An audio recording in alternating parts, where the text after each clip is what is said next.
students and the graduate students in our biomedical research programs studying biotechnology and so forth, were in general pretty different than the issues that you face when you come to an academic program seeking your bachelor's degree and so forth. And the younger group of students, and again, issues that are very different. University presidents are mainly external, outward facing. You know, we're out there trying to raise money for various programs at the university. I have to go to NCAA stuff and represent the university. There are accrediting agencies that accredit our university that we need to deal with. There are issues with the UT System Board of Regents and that I have to deal with. And every 2 years in Texas, the legislature goes into session. And all of a sudden, my life changes very dramatically because I'm spending time in Austin answering questions from our state legislators who actually appropriate funding that allows us to be a state institution and have our tuition be at a state level as opposed to the tuition that may be paid if you went to a private university where that tuition can be much more substantial. So making sure that we are on the right side and we get them sometimes on the right side about our issues with the state legislature is a very important job of a president. When it comes to many of the internal issues, I had a president who became a mentor and a good friend of mine. He kept reminding me that in terms of running things on a day-to-day basis at a university, the university president is very much like the guy who cuts the grass in a cemetery. You're over a lot of people, but they're not necessarily listening to you when you have something to say. So it is a bit of a challenge because there are so many stakeholders and so many voices that feed up to the president. You'll hear some of that when we talk about the marketing and things like institutional trademarks and spirit and sporting trademarks, because everybody has a different view, everybody has a taste, and everybody likes to let the president know how they may feel on this issue or that issue. But what I'd like to remind people about is the core purpose of the university. And as long as we stick to focusing on our core purpose, we'll be fine. The two main core purposes of a university, when we eliminate all the other stuff, in my view, one thing we do as a university is we discover new knowledge, right? Whether it's in a laboratory, putting chemicals together, whether it is studying Chaucer or something in English or whatever, our faculty spends time on discovering new knowledge. And that has moved our society forward in the fantastic and very dramatic ways, the research that goes on at universities. And it's increasing knowledge because the second thing we do is we share knowledge. We give knowledge to our students, we give knowledge to our community, we give knowledge to our government, but sharing knowledge is a core purpose of the university. That sharing of knowledge is teaching. And we teach so that our students can be successful and achieve their goals. And if we stay focused on trying to accomplish those tasks, there are a million other issues that will pop up. And you may ask me about some of them this evening.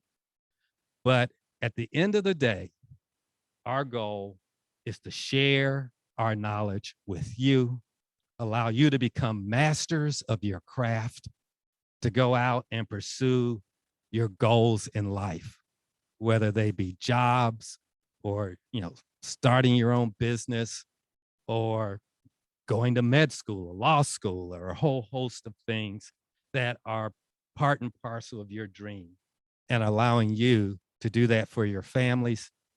And finally, trying to do it in a way that is affordable, because higher education is very expensive. It's challenging to build rooms like this and buildings like this, and to pay a faculty, and to make sure that the campus looks good and the grass is cut. All those kinds of things that are key issues. So that's what we're sort of about. And in the terms of the future, what we would like to achieve is we would like to discover more, so grow our research capabilities and give our graduate students here the opportunities to benefit from that enhanced search, our thirst for knowledge. And the other is to fulfill our mission in terms of sharing knowledge and growing our student enrollment, and maybe taking UT Tyler to about 15,000 students one day. We're almost 9 right now. And so we can certainly get there and achieve that, and even do a better job of educating East Texans and giving them those kinds of opportunities that are important. And again, doing it in a way that is affordable, in a way that serves the community, most importantly, in a way that serves you. That's going to take some additional facilities that we're working on. There's a science building we need to do here on campus. We need to expand the nursing school because there's huge demand for nurses and they don't have enough space. We're going to be starting a new medical school. That's everybody's pretty excited about that and what that's going to bring. And all these actions, and I'll conclude here, a lot of people have asked, why did they bring the Health Science Center and the academic campus together as one? Well, actually, Governor Abbott had started talking about that a number of years ago, because he said, when you bring the discovery that goes on at a academic medical center, you bring that discovery and you team it with the student body and the capabilities of an academic campus, the recognition and status that a Texas university gains is tremendous. And so in this particular case, almost literally the day after we joined the Health Science Center with UT Tyler under the UT Tyler banner, in terms of how universities are ranked, we went from a sort of low, what they call a Carnegie R2 university, R3 university, to a middle of the pack and moving rapidly up to a Carnegie R2. How does that impact you? When people look at the university that you graduate from and there's a greater status associated with that university, whether it's real or not, but when that greater status is associated with your university, it means better opportunities for jobs for all of you, better opportunities to earn more, and better recognition for our university and our community in doing these kinds of things. So that's where we're headed right now. Every day is very busy. Every day is exciting. Every day there's a lot of change. You all are going to be going into a world where change is going to be occurring very rapidly. You already live in a world of change now. That ship has sailed. We are going to live in a world of change.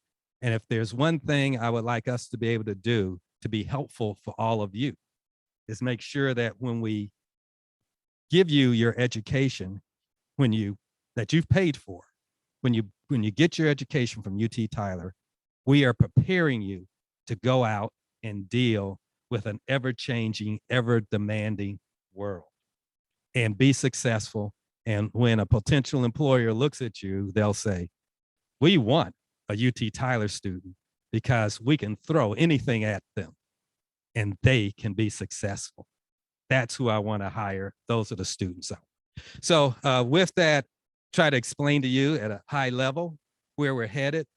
But I also know that, and some of my colleagues are going to be speaking to you on various subjects this evening, but I wanted to open this up as an opportunity for you all to ask any questions. And please feel free to ask any question you like. Just don't throw food. Okay. Here, let me bring you the microphone. Firstly, I just want to say thank you for working so hard for growing the university and stuff. Excited for all these expansions and stuff, but one thing I do want to ask is, will we be prepared for all this expansion? Mm-hmm. Yes. So there are two issues with any expansion. How do you pay for the building, which is always a big issue? And then how do you manage and run the building and keep it maintained and all these other issues? We are very fortunate in Texas that we have a number of potential funding sources for facilities. And this is not uncommon for universities. First and foremost, you depend a lot on your donors. Many of your donors are alumni. We just had homecoming week last week. We had all kinds of events going on. We invited alumni back and we participated and we got donations out of that.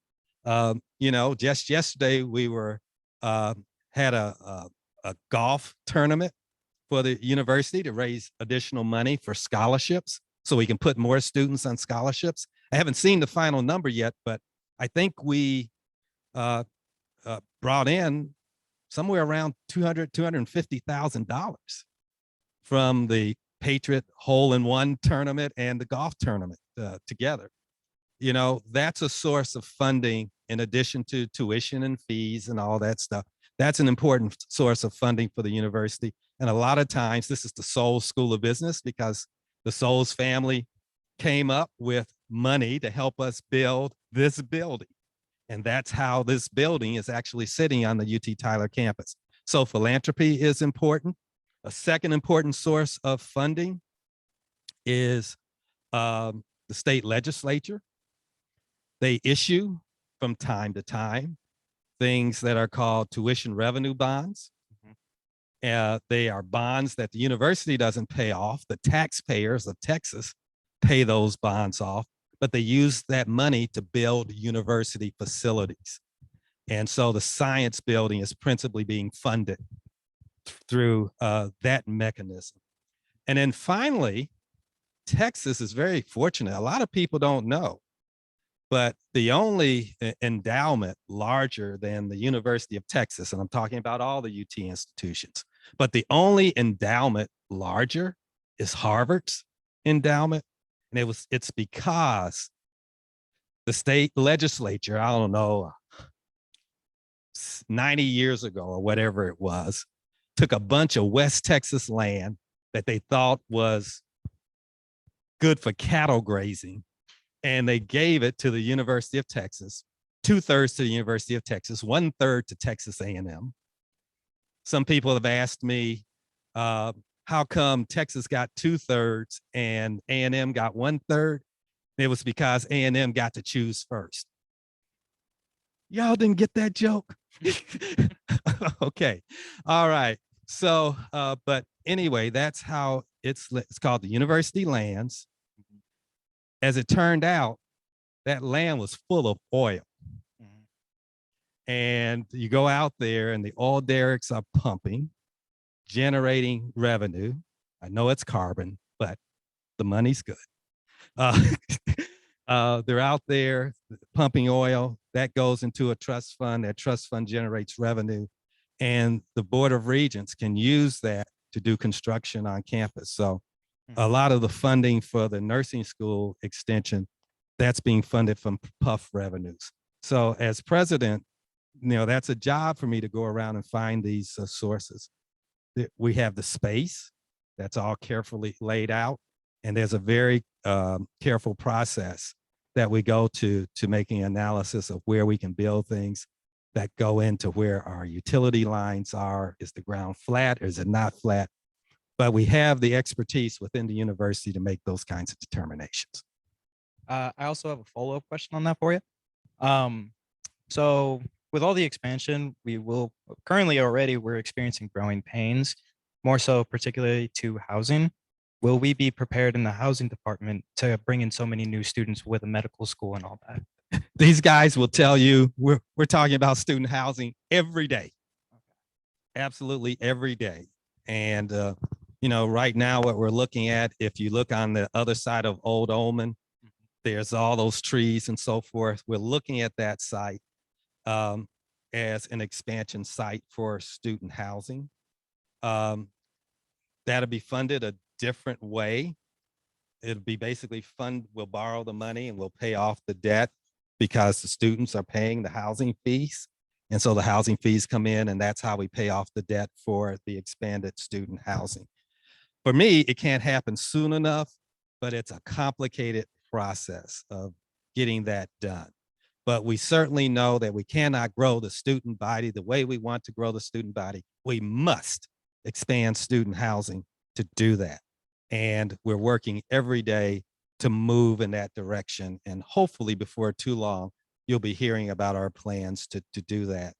Let me just add one other caveat, and Ona can speak to this as well as the provost. You know, we just don't want to build an apartment building and jam a bunch of people in it. We want to, as we think about how, and get student input, as we think about how to design the student housing, how do we actually design a community, not just put, you know, the rats in a cage, so to speak, but how do we design a community that the students can come and enjoy and of course do their studies, but figure out how to, you know, blow off steam, how to enjoy themselves, how to interact with one another, to learn about each other. Part of the learning that you get here in the university, yes, the professors and the president and all these people talking, but you all learn an awful lot from each other. And so how can we facilitate that learning amongst you all? And how can we design our facilities to get that best done? Other questions? Yes, ma'am. Oh.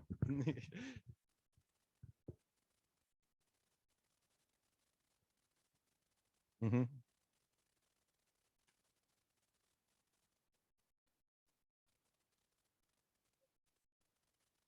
I can't disagree.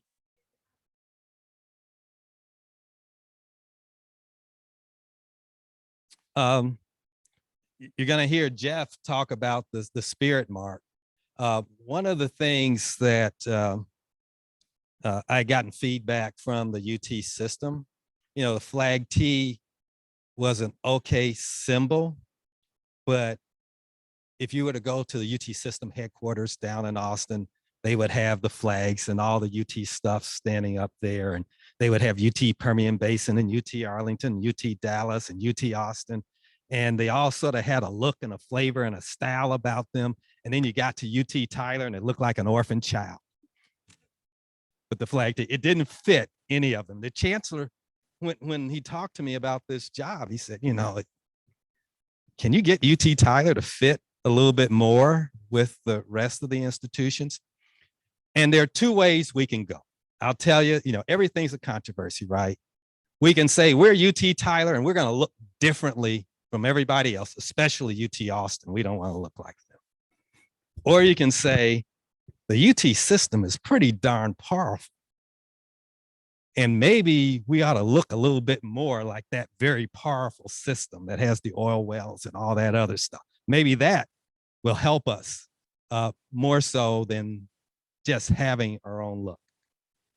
It's personal opinion, but my opinion is I'm a team player. I think there's strength in numbers and power in numbers. And we wanted to come back and look a little bit more like the other UT institutions in terms of the color and the layout and the staff. And first we had to do an institutional seal, which is sort of our business seal. And most students don't care about that. A lot of people think the UT Austin seal is the Longhorns. No, it sort of looks like what our university seal looks like. It's round and it's got things on it and all this, and then it says UT Austin. The sport mark, the spirit mark is the Longhorn. That's what goes on the t-shirts. That's what goes on the caps. That's what the students really get excited about. When I came here, one thing I noticed was that swoop is actually pretty popular here. And the old UT spirit mark was sort of based off of the eagle and the swoop. And if you look around this campus, eagle is everywhere. You turn on the campus, you go up to the alumni house, there's a big eagle there. So I asked the team to, I didn't want to direct it, but there was a team put together. They brought in some experts. They looked, they said, you got to take advantage. Yes, your name are the Patriots, but your symbol is the eagle. You need to take advantage of that. And so that's where we've gone. We've done surveys with students and others. We think that that was the right direction to go in. And most students and most alumni, they don't give really a hoot about the institutional seal. They care about their sports seal, their athletic mark, their spirit mark, and what's going to be on their t-shirts and what's going to be on their paraphernalia and so forth. And Jeff's going to talk to you about that in a minute. And I think they have a much more modern approach to it. And, you know, I'm sort of an aggressive guy and it looks fierce. And I sort of like that. We were just discussing, you know, St. Peter's was in the NCAA and, you know, they're the Peacocks.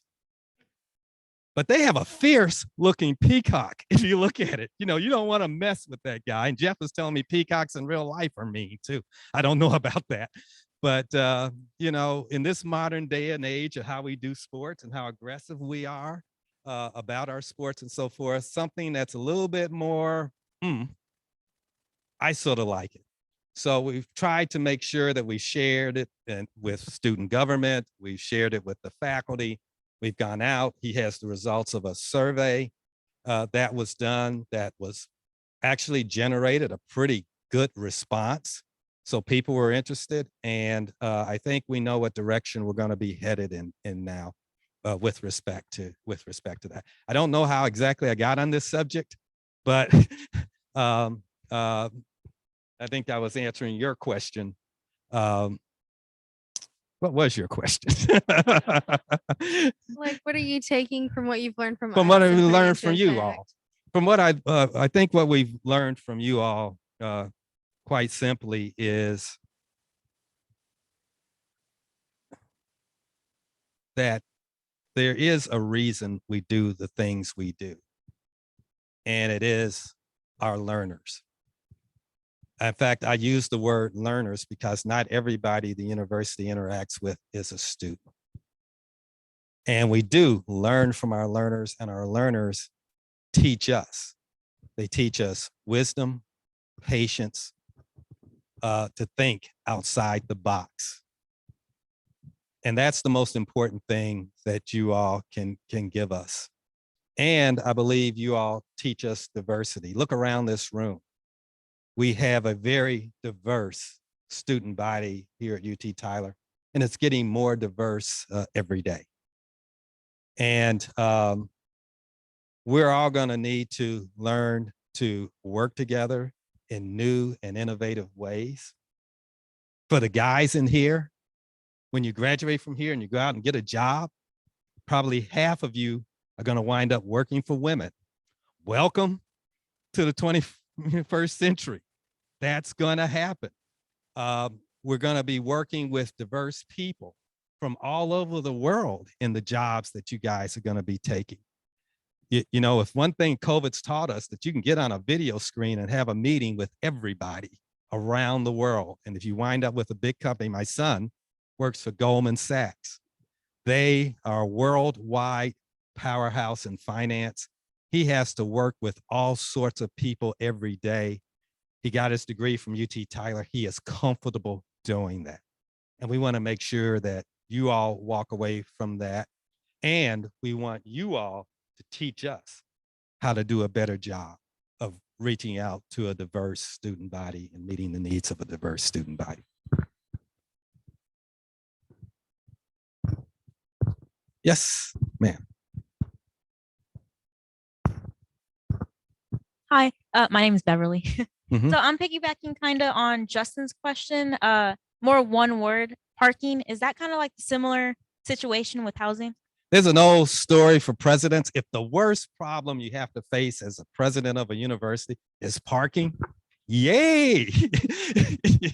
You know, you're not worried about losing basketball team. You're not worried about, you know, your students in an uproar. But I don't want to belittle it. I know that parking isn't an issue, but I'll be honest with you, it's not something that floats up to me on any kind of regular basis. As far as I know, there are issues about parking, but there is enough parking on campus to handle our current student body. If we grow to 15,000 students, we are going to need parking, and we're going to need to have multi-level parking. And I'm learning a lot about parking garages. They can cost you north of $20,000 per space to build a multi-level parking lot. And that generally is paid for out of parking fees that are being generated.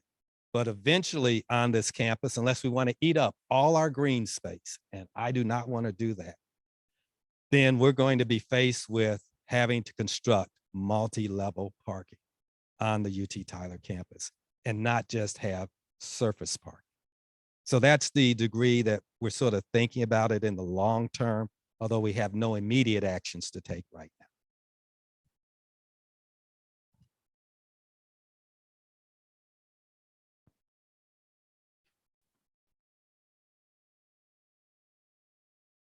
Am I able to speak now?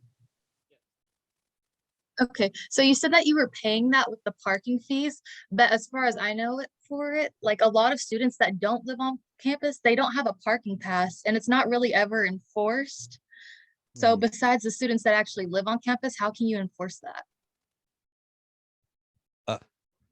I was gonna Because say, that's a lot of I lost don't know. revenue. I'm getting mixed vibes from the in-person group here. Some of them say it is enforced. Mainly, I've noticed that it's been enforced mainly for people that have lived on campus around the dorms, more in the afternoon nights. But as far as the middle of the day, I know so many people that don't have parking passes that just go to their classes. And I can name like 5 that I know for sure that don't have parking passes and they haven't gotten any kind of. So Josh is my problem solver. Solve this problem for me. So Mhm. am I good? Yep. All right. So I would say those individuals are pretty lucky. It is enforced. However, I know in the afternoons, our police department, it's not enforced as heavily because they look at the flow of traffic, especially the first 2 weeks of school, where the hot spots are going to be. So as Dr. Calhoun mentioned earlier, parking is not an immediate concern because we do have plenty of spaces right now. And so it is enforced during the heavier times to ensure that there is plenty of parking spots for our commuter students. And so you will see the residential students being enforced because they are often parking in the mornings in spaces where commuter students need to park. And so you see a heavy enforcement in the mornings versus the afternoons. And then after 5 p.m., it's open campus because there is plenty of parking and it doesn't have to be enforced at all. But if we wind up building more multi-level parking lots, then you have almost an automatic enforcement built in because you have to have a tag or something like that to make the gate come up and allow people in. But we're not at that stage yet. New like parking garage, where would it be? Can't answer that for you yet because we haven't sat down to plan that. Now, we have a multi-level parking garage right next to this building that actually can be built. It was designed in the first place to be built higher if we needed to go there, for example, at this site.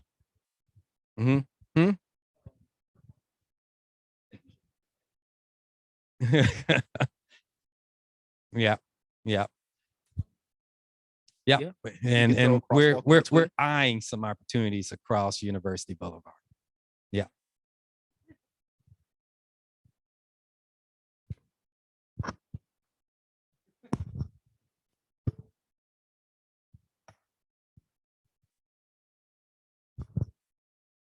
So since we're on the topic of parking garages currently, so Like I said, as long as parking's my worst issue, I'll stand up here all day. so with this parking garage, it goes underutilized compared to a lot of other spaces. I on see a lot of campus. spaces empty in there when I come Yes. over to the However, Soul School. however, if you go over there between like the alumni house and the nursing building, it's solidly filled every Mhm. single time. I understand that we're trying to keep the beauty of the campus the best it can be, but sometimes we have to sacrifice a little bit of beauty for. Mhm.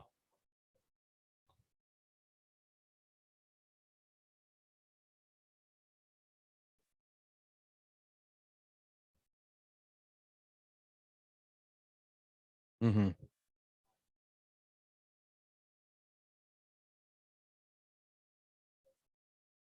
Mhm. I don't have an answer for you, honestly, at this particular forum on that specific issue. I will say this, though, and this will give you some insight into where we're going. We do have some space a little bit further off campus on the other side of Old Omen that we're looking at to develop a true sports complex for UT Tyler. One of the things that frustrates me is we don't have a track and field facility that's close to the campus, and we really need to have a track and field facility. Passing those athletic fees can really be helpful when that comes around.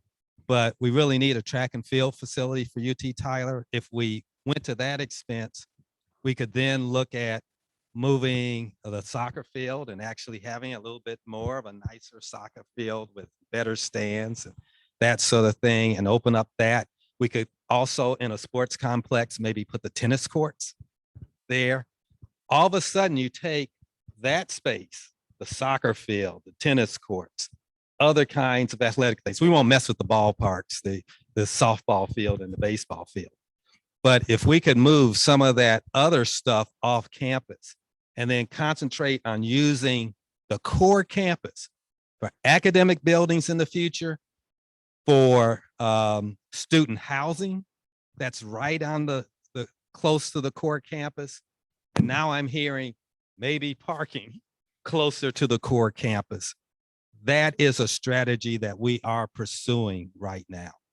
You know, taking that space and utilizing the core campus for the core activities. And then when it's before class and people want to practice their soccer or after class and so forth, they'll maybe go across the street, go a little bit further away, but the core campus is there for these kinds of core activities. And that's how I think we better utilize the space on this campus. And that is a strategy that we're going through a strategic planning process to look at. I have a question. My name is Don Gavea. I earlier you said this campus is extremely diverse just by looking at the people here in the General Assembly. This university is really not representative of the city it lives in. So I have a question on like, what are your thoughts about the campus diversity here, and what are the pushes that you and the university are making towards making this campus more friendly towards a more diverse student population? Yeah. I think it's fairly obvious I'm interested in that, being African American myself.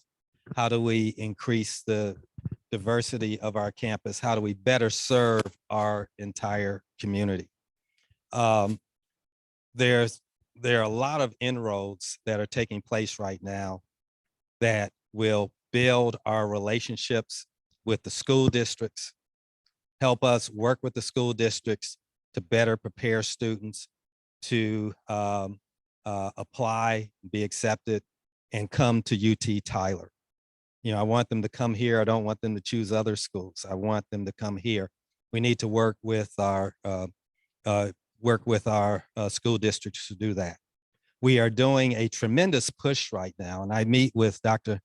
Mejia at TJC all the time. We're meeting with the president of Kilgore College.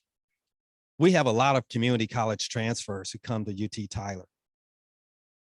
We want to become, for our local community colleges, we want to be their 4-year baccalaureate university of choice, so that those transfer students want to come to UT Tyler.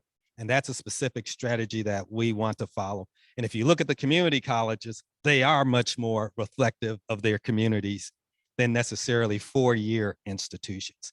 And so if we can reach out and do a better job of interacting with and preparing students to come here, those students who go to a community college and they choose to want to pursue a baccalaureate or higher degree, we want them to come to UT Tyler. That will add to our diversity. And then finally, other outreach, that the university needs to reach out to communities of color, that we need to make sure that everyone feels welcome here, that that it's an inviting place for women students, for white male students, for Hispanic students, for Spanish students. I want us to reach out to everyone, and we have some structure put in place to do that with our workforce. I'm putting my team together, my leadership team here. Diversity is one of the goals that we look at when we're hiring people. And I'm insisting that whether they're ultimately selected, because we want to pick the best person for the job, but at least I ought to be presented when we get a headhunter group or something that's looking for folks to fill VP positions at the university and that sort of thing. I want to be presented with a diverse choice of candidates, so that, I don't want just all males presented to me when we have a key leadership position. And if you look at the Calhoun administration here, you will find a fair amount of diversity in our leadership group. The provost runs the academic side of the organization. We have a huge healthcare operation that's run by Dr. Julie Philly. And in that whole healthcare operation, which is huge, it's $100 million operation when you take the hospitals. It was $1 billion operation if you take the hospitals that are involved with it. That's run by a woman. And she's not a lot older than you guys, a little bit older, but not a lot older than you guys. And she's doing a great job for me. So we're going to try to build a diverse administration. We want to hire a diverse workforce. We want to reach out to our community colleges, our school districts, to make sure that we are an attractive place for all those students to come.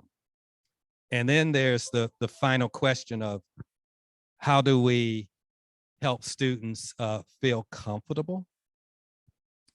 And I think there are two things that we have to do. We have to hire faculty that is composed of folks that can not only be good teachers, but that can be mentors to you.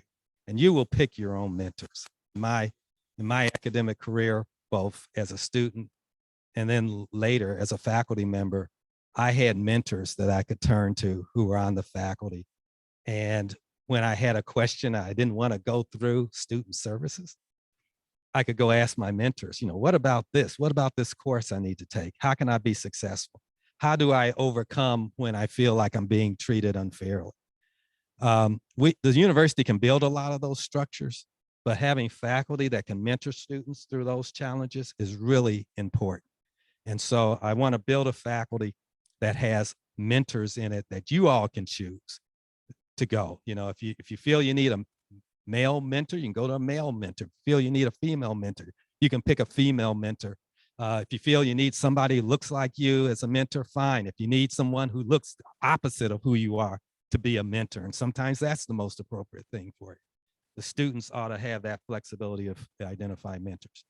And then through Ms. Tolliver and student services, we want to create an environment that is comfortable for all students to come, and they have, if they have a concern, if they have a complaint, anything like that, and create an environment where people feel comfortable sharing that.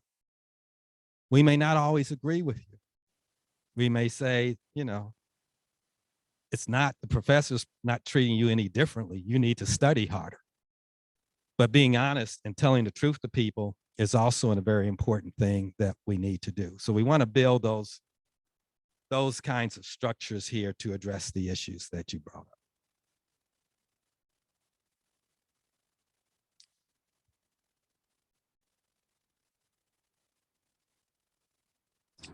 Thank you. Can you guys hear me? Yes. Okay, great. So yeah, my name is Justin Baria. I'm a student at the Houston Engineering Center. So my question was kind of piggybacking off what you said about community college. That's essentially how our campus works is we only have juniors and seniors and we basically get our students from HCC And you have a very diverse student body. yes, our student body is great. It's very diverse. So my question for you, Dr. Calhoun, is what do you see in the near future for the Houston campus? Do you see increasing or I guess like the Houston campus getting their own facility? Right now we're housed in an HCC, but I do see like a lot of great students coming out of this campus and I do see a lot of success. So I was just wondering what the future looks like for our students over here. Ms. Fenter, who's my chief of staff, she's the one who really, female leaders, she's the one who really runs the university. The president's too busy running around. The chief of staff, chief of staff, and my assistant Mitzi, that they are the ones that play a key role. But Stephanie and I have been meeting with the engineering dean on a couple of occasions, talking about expansion of the Houston campus, reaching out, building that relationship. I've had conversations with the president of the HCC campus about our role there and the expansion of our role there. And even today, I got a slide deck from Dr. Kapiras outlining for me very clearly some of the directions that he wants to head in to expand that campus. So it is a topic of very active discussion with the engineering school. And we're very proud of that campus there, and it's been extremely successful. Thank you. I'll go ahead and pass that on to the juniors. Thank you. Mm-hmm.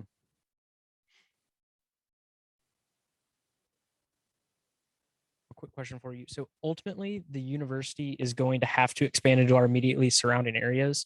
Are there currently any plans to expand into the hiking and biking trails? And if so, what are those plans? KC told me not to, so I'll follow directions to preserve the hiking and biking trails. Nature is sort of funny, but that land is not at all easy to build upon. It's up and down, and there are creeks running through there. You would have to divert water flow. Someone told me in a real gut buster of a rainstorm, when those big Texas rainstorms come through, people don't realize this, but like 1 million gallons a minute of water goes through creeks and things around this campus, and we have to build around all those structures. And so, yes, for the right, Andy, who runs our construction projects, just told me today, he said, Dr. Calhoun, if you throw enough money at it, I can construct around any problem. It might require we build a third lake, which I told him that's not necessarily a bad idea if we have a third lake on campus. But that land has not been touched, in part because we want to preserve those hiking and biking trails, but also in part that construction on that land would be very, very expensive because of the infrastructure changes that would need to be made.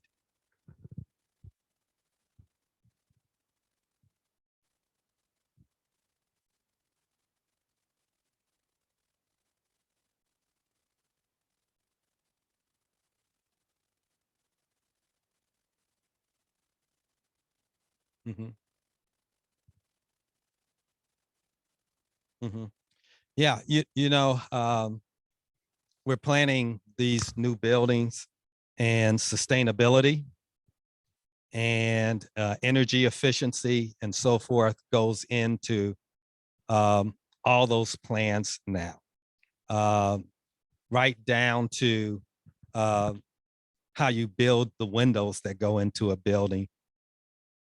You can have a lot of glass, maybe on the side, that doesn't face the sun as the sun sets, or the other way around, not having much glass there, but having more glass on the side that's shaded later in the day when the heat goes up. A lot of thought about that, what you can do with rooftops now in order to be more conservative and sustain things more. It is part of the expectation of the Board of Regents when we come and we make a proposal about a building. I have to get those buildings approved by them. And fortunately, we do have regents that are concerned about these kinds of issues. And we have to actually present in our plans, how do we build buildings that are energy efficient and sustainable materials. All of these things need to go into the planning of these facilities, right down to the fact that when somebody walks out of a room, the lights turn off so that we keep our energy consumption down. One of the important projects, and it's not sexy at all, so I didn't bring it up, but we need a new boiler facility. Our boilers are about 30 years old or so. A couple of years ago, we replaced out at the Health Science Center out in 271. We came in and replaced our boilers to provide heat and energy for our buildings that are on that campus. We were able to cut our energy consumption by over 2/3 just by putting in energy efficient modern boilers. We need to do that on our campus. We're going to do it. And I was telling you that we have to figure out how we pay for everything. I am going to be able to put in those energy efficient boilers and just pay for that whole facility on this campus out of the energy savings that occur by having a more energy efficient unit than we have right now. So obviously we want to be concerned about the environment. Every time I use a plastic straw, my daughter screams at me. So we got metal straws at home that we recycle. So we want to treat the environment right because we want to treat the environment right. It's a good business decision to do some of these things, to make sure that you conserve energy, to make sure you conserve water. All of these kinds of things, how we handle our trash, can have a financial benefit back to the university. We have a long ways to go, but we're certainly headed in that direction. Yes, ma'am. So, Yeah. oh, okay. So I'm going to return to the diversity topic. I'm currently a member in the African Student Organization, and I'm sorry, which organization? African Student Organization, which, like, obviously I'm not an African American, but their main goal is to like spread culture and everything. So, and last meeting they were talking about how they don't feel as represented on campus as other races are. Mm-hmm. And so I was wondering, to what extent do you ensure that each student is represented equally in regards to their race? Good question. You know, and he has his hand up. I'll be interested in getting his opinion. You know, it's a little tricky. I will go back. I actually can't remember when I was in college. And, you know, we all hung out in our own little section of the cafeteria. And I don't know, I go through the cafeteria. I see a little bit of that, but not like it was when I went to college. And I went to University of Illinois. So it was state, public supported. You go to the cafeteria. The African-American students were all over here. The Hispanic students were all over here. And then the white students were sort of where they were. And we were all friends, you know, nobody was upset with anybody, but, you know, all these different cultures sort of gravitated to their own. And there's a little bit of that that's natural. I was telling someone today that suddenly changed for me dramatically when I went to med school, because med school was so tough. We had to bond together. There was just no way that any one group just sort of broke off. You know, we had to dissect the cadaver, and my best friends became my cadaver team, because the only way we were going to pass that anatomy exam was that we were going to have to work together very closely, and we were getting together after class, we were getting together before class. and there were 2 Chinese guys and 2 white folks and me. And that was my team. That became my cohort that lasted with me pretty much all the way through med school. So again, I want us to basically make sure that you guys have enough diversity experience so you can go out into a real world and function with all kinds of groups. But also I realize that honoring one's own culture is extremely important. And if hopefully some of you will get to come visit my home. I have a lot of African art around my home because I want to pay homage to that. And I have a library, and I like to collect documents that have been signed by famous African Americans. So I have Martin Luther King there and all sorts of folks. And one of my favorite, because he's the most rare, is a guy by the name of Marcus Garvey, who ran a Back to Africa movement back in the 20s and early 30s. It sort of failed, but that was his political approach to things. And he's an interesting political figure.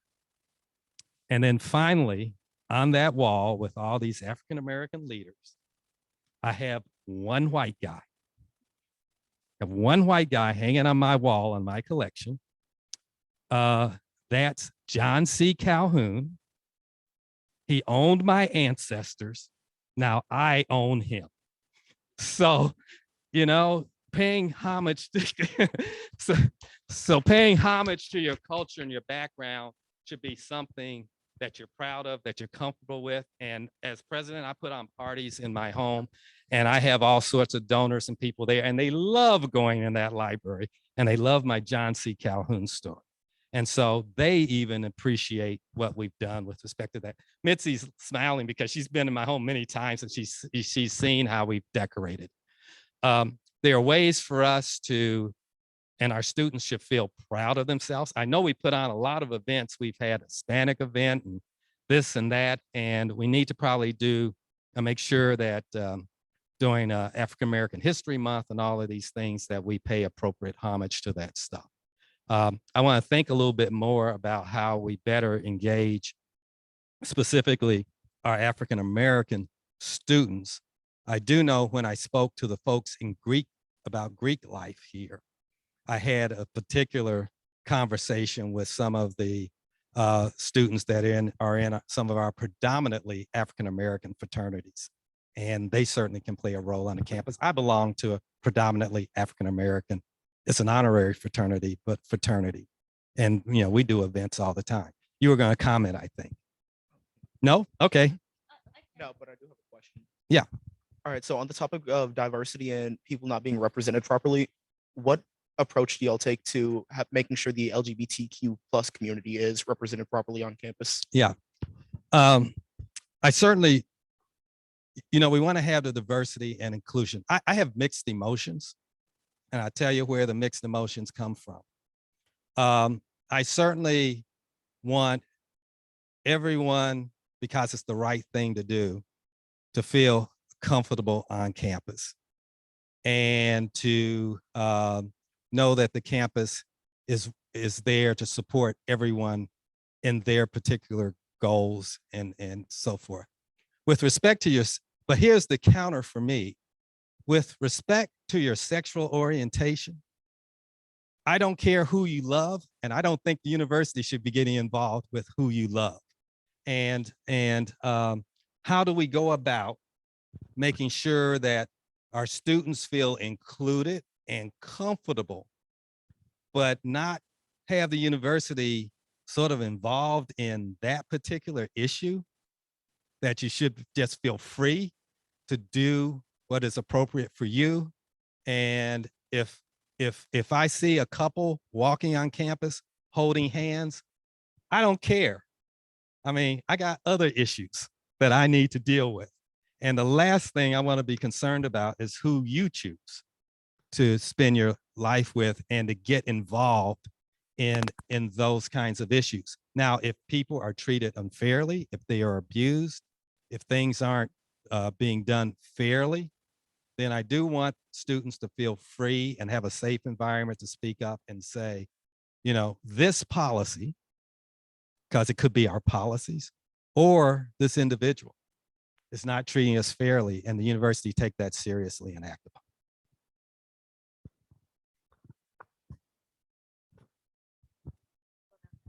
Oh, mine's just a comment with what Holly said. For me, the representation really comes from the staff, like people like Pam Rodriguez, Bethel from the counseling center, or like Cynthia Martinez from OIP. That seeing them be successful leaders as like Hispanics and stuff, that really motivates me to be like successful too. Yeah. I just wanted to ask another question about especially diversity and inclusion in the classroom and how, you know, different perspectives within the classroom and within especially, you know, liberal arts educations can be informed by backgrounds. And I was wondering if there is any, you know, trainings that professors are required to do or any other guidelines for fostering open discussion and inclusion within the classroom. I'm going to ask the provost to speak to that. Amir, did you hear that? Okay, can you repeat your question?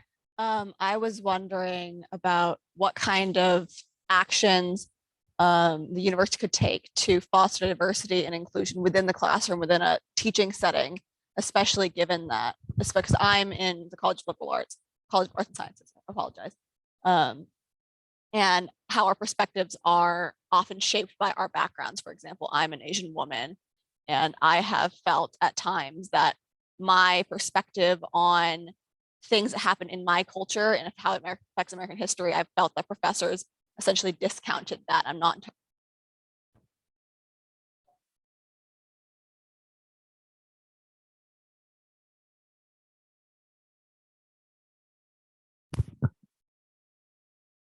Oh, hang on.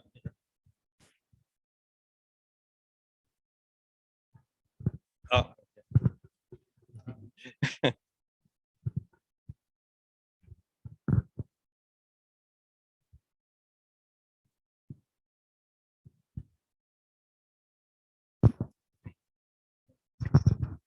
Definitely we have the responsibility to do that, but the way we can do it are, in my mind, there are three different ways of doing that, and we are actually engaged in doing that to the extent that we can.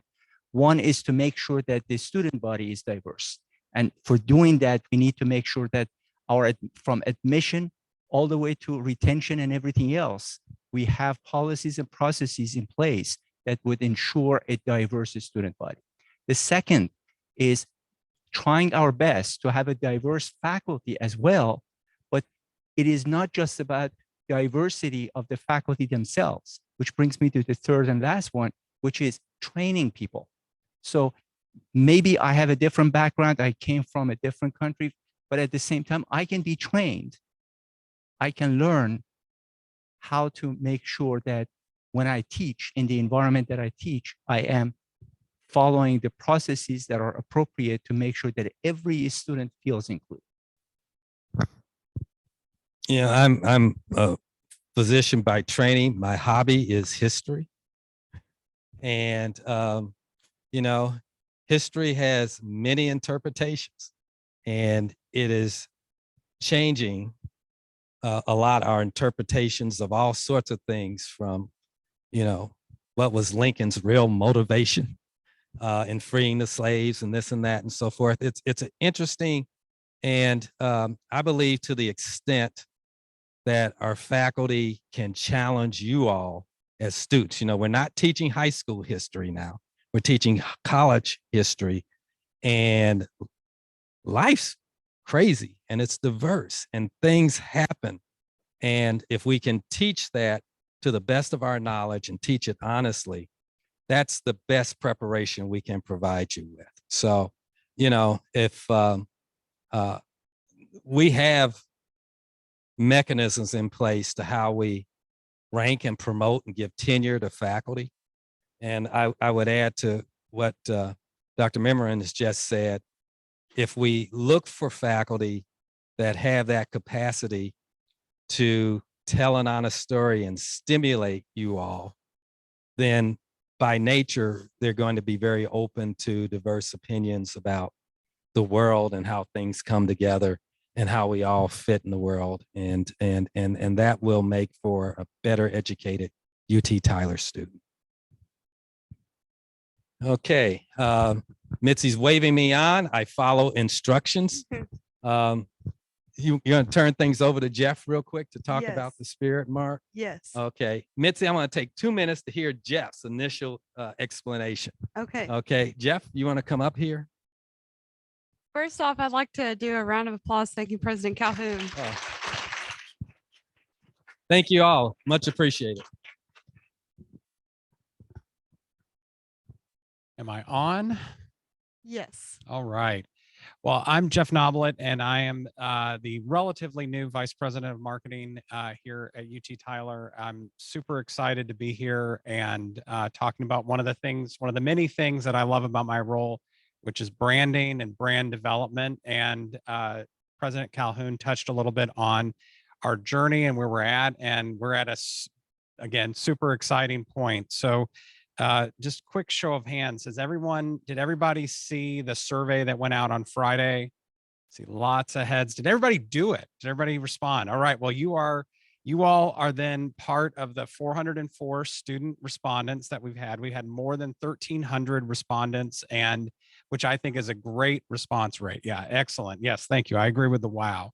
And so we surveyed all alumni, all faculty, all staff, all students, and within the students, we also gave the opportunity for student athletes to identify, as well as athletic faculty and staff. And so the 4 marks that we tested really came about from what I felt like was a very, I'll use the word that we were just talking about, inclusive process of qualitative research where I met, I think, on Zoom at some point during Omicron to share the early look at where we were going, but we also shared with donors, we shared with student athletes, coaches, we shared with members of faculty senate and staff senate and university council. So really we were trying to gather as much feedback, and what we heard and what led to the marks that we're testing is, as President Calhoun said, people, really every group, they really like swoop. They really like that we embrace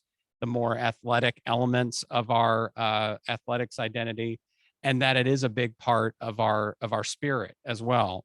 And so we tested 4 marks.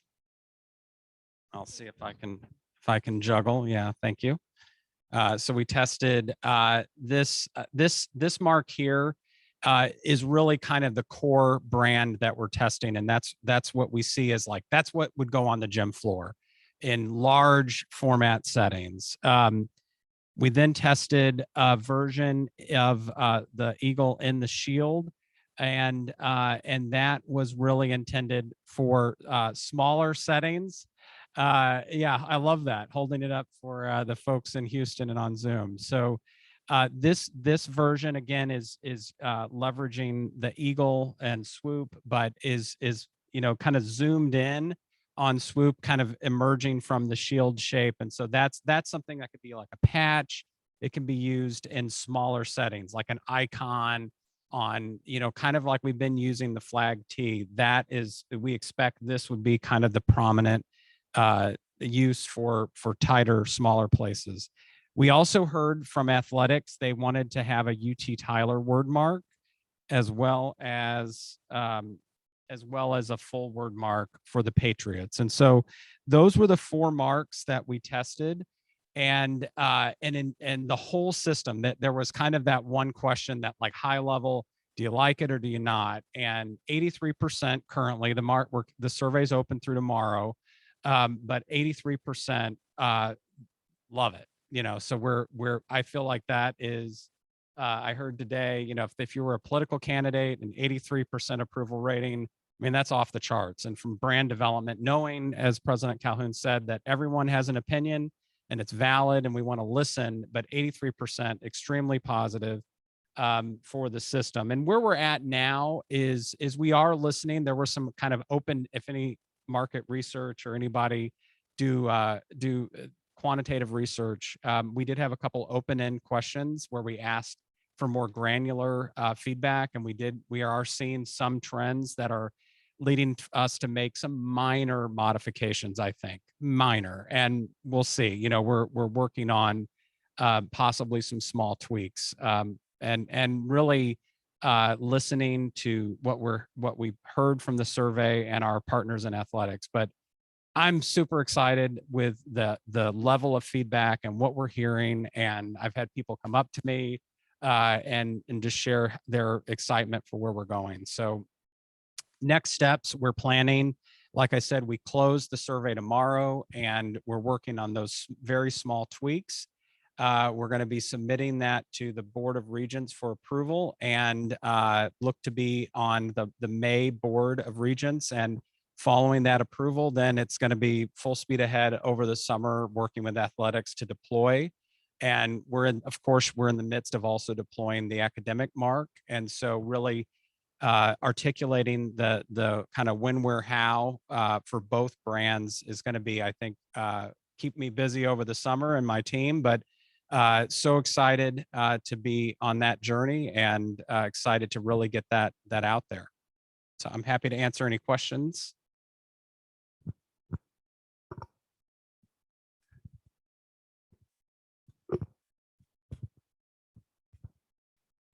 All right, so with the little question box at the bottom of each logo, which one did you hear like the most positive feedback about? By far the full eagle, by far. I mean, they all tested great, but in rank order, I'm happy to share that full eagle, followed by the shield version, followed by the full word mark with Patriots, followed by the UT Tyler specific. So you can guess which ones we're working on.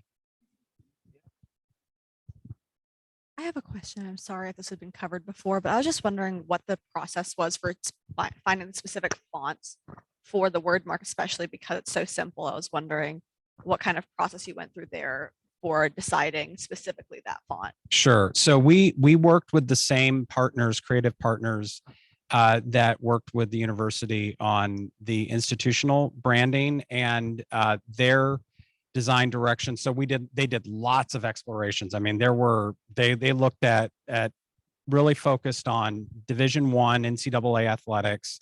So looking at what's out there, and they looked at our current system and they looked at our competitors. And so they really did a very comprehensive scan and really kind of the process was done in really very close collaboration with our athletics staff and student athletes. But then they also took feedback from all of those different areas that I talked about from a qualitative phase. So really it was a variety of inputs that led to the direction that we're testing for about 24 hours more. Will those tweaks be made before you guys send it out? Okay. And then are we going to be able to see like the finalized before it gets like, I don't know if that makes any sense. I mean, until it is approved by Board of Regents, it's not final, but we can figure out depending on timing. I'm happy to share kind of where we're at and really I cannot emphasize enough minor tweaks, but because really we feel like 83% looking at the whole system is very, very positive and looking at all the different groups that we surveyed.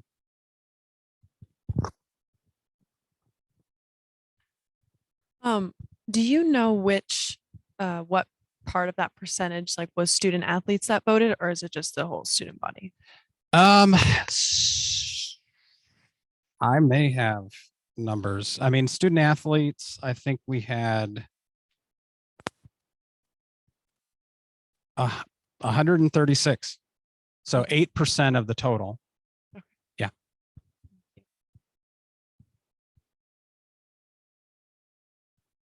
Yeah, I was wondering, I don't know how possible it is or how, inclusive it is, but if you had considered sending out one to just athletics to seeing that and then comparing it to the results, but that you have that. I may be able to slice and dice the data based on what we've already sent out. I'm not sure. And, my partners in institutional research or institutional effectiveness might be able to do that. But I think the mark, while we do wait the feedback from athletics, and that's really why they've been kind of the key partner along the way. I mean, this is as a spirit mark for the university. This is something all alumni are going to proudly wear, and we hope to see out in to have Academy start to carry our brand and to have, the bookstore and everything else. And so, of course, student athletes are the ones who are literally repping the brand, but we do see it as there's many stakeholders and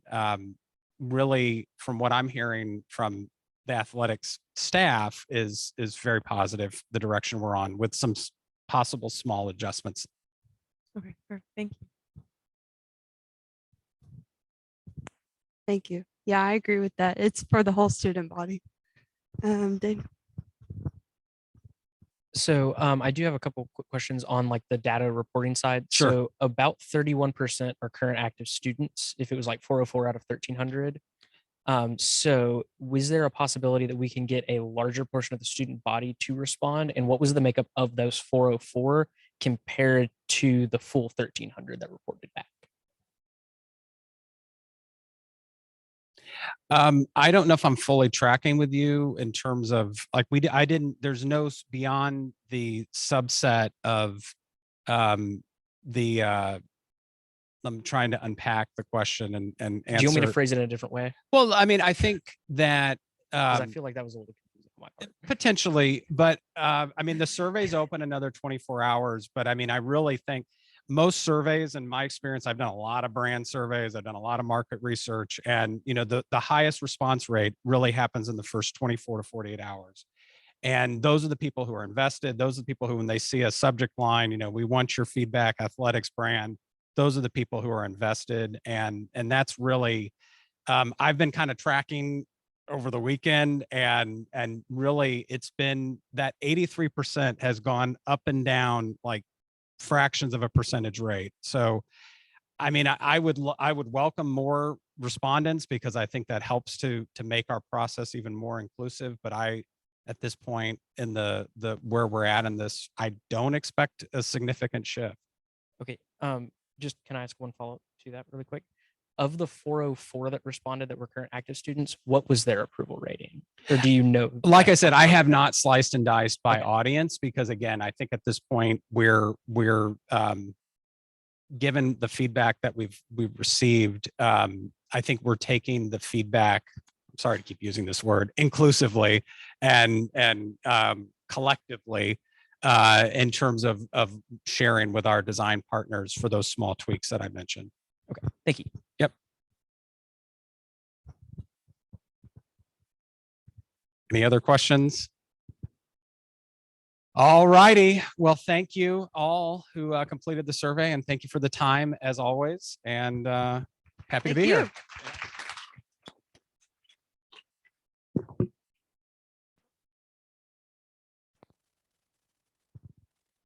Okay, that was fantastic. Great status update. I don't know about y'all, but definitely seeing the marks in color helps to visualize them on basketball courts and t-shirts and things like that. Definitely brings it into view. VP Fenter, VP Tolliver, did either of you have anything that you'd like to say? Okay, y'all please welcome Vice President for Strategic Planning, Chief of Staff, Stephanie Fenter.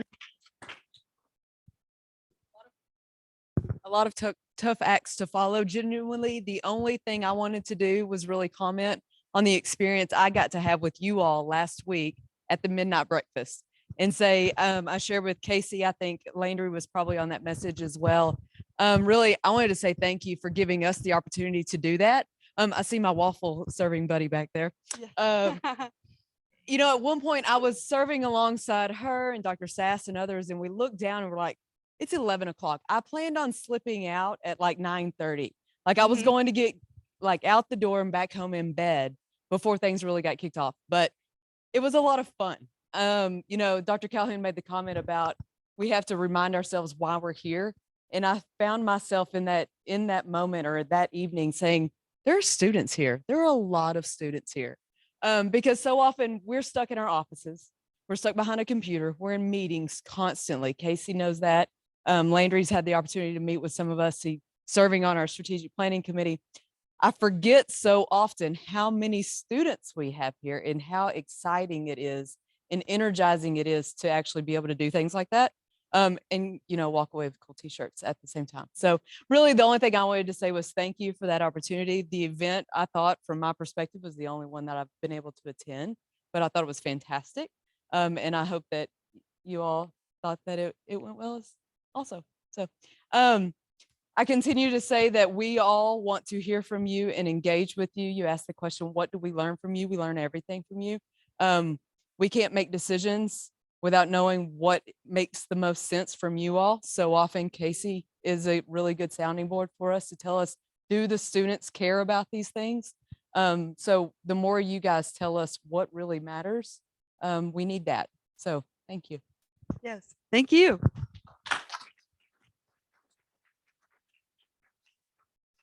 If you did not get a chance to see faculty, staff, and administration serving pancakes, it was fantastic. And we appreciate that level of engagement with our student body, definitely. Okay, well, this has been a great opportunity. Hope you all feel like you learned something from this experience. Definitely thank you all for being here and extend my thanks to President Calhoun as well. I'll send him an email, but this is a great opportunity, and to have people leading our campus that are so available to speak with students, open to our feedback and all of that is something that we should not take for granted, because that is not the case at every institution. So definitely a blessing. Thank you all for bringing good questions to the table and representing our student body well. So, thank you. And with that, we will close out this meeting. We're not going to conduct any formal business tonight. Oh. Okay, the official meeting is now over. Okay, can we all